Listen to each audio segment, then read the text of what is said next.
Hello everyone, मैं doctor प्रगति गुप्ता और आज इस वीडियो में हम बात करने वाले हैं क्या सिर्फ स्पर्म काउंट अगर ठीक है तो नेचुरल कंसेप्शन पॉसिबल है या नहीं है।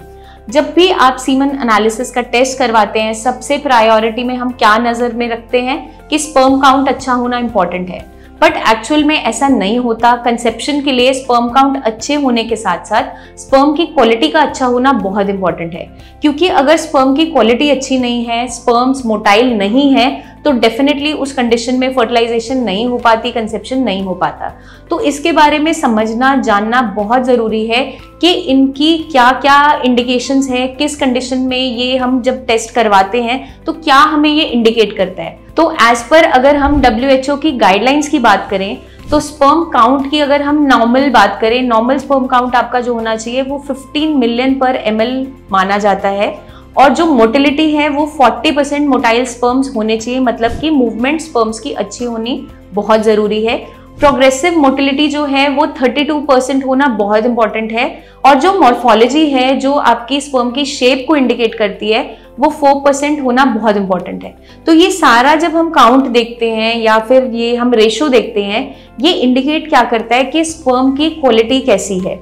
सिर्फ काउंट अगर अच्छा है तो उस कंडीशन में ज़रूरी नहीं है कि कंसीव हो ही जाएगा। और कई सारे जो पैरामीटर्स है, अगर बॉडी में कोई डेफिशिएंसी बन रही है, विटामिन ई की डेफिशिएंसी है, जिंक की डेफिशिएंसी है, विटामिन सी की डेफिशिएंसी है, विटामिन डी की डेफिशिएंसी है, उस कंडीशन में अगर स्पर्म काउंट इनिशियली ठीक रह भी रहा है और वहाँ पे चेंजेस नहीं होने भी स्टार्ट हुए हैं, बट अगर स्पर्म की मोटिलिटी अच्छी नहीं है तो कंसेप्शन नहीं हो पाता।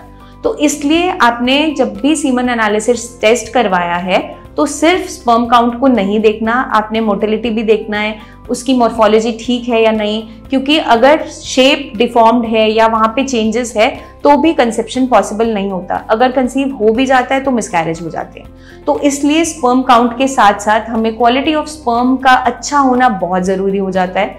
मैं उम्मीद करती हूँ ये वीडियो आपको जानने में, समझने में हेल्प करेगी कि स्पर्म काउंट को अकेले हम ना देखते हुए स्पर्म की क्वालिटी कैसी है उसको भी देखना इंपॉर्टेंट हो जाता है, क्योंकि हमारे पास कई सारे केसेस हैं जहाँ पे स्पर्म काउंट लो भी था लेकिन क्वालिटी अच्छी थी तो कंसेप्शन हो गया। आपने बहुत से हमारे टेस्टिमोनियल्स में भी देखा है, पेशेंट्स की जो जर्नी है उसमें भी देखा है कि अगर स्पर्म काउंट कंपैरेटिवली लो भी था वहाँ पे भी कंसेप्शन पॉसिबल है।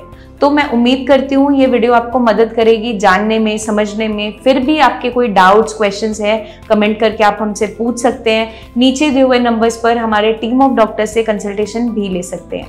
जल्दी हम आपसे फिर मिलेंगे, तब तक के लिए अपना ध्यान रखिएगा एंड टेक केयर।